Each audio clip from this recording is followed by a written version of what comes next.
Tank bund ప్రాంతాన్ని tourism హబ్గా తయారు చేస్తామని మంత్రి శ్రీనివాస్ గౌడ్ అన్నారు.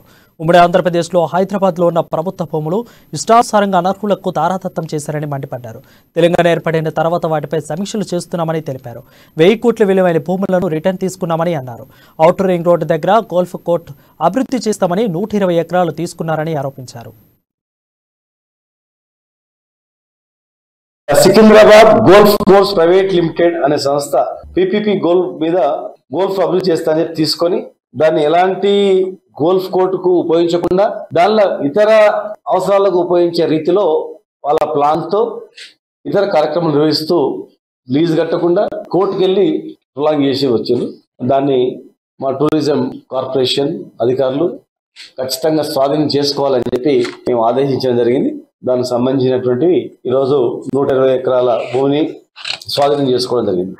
అదే కాకుండా హైదరాబాద్ సికింద్రాబాద్ నడి ఒడ్డున యాత్రినివాస్ పక్కల ఉన్నటువంటి స్థలం దాదాపు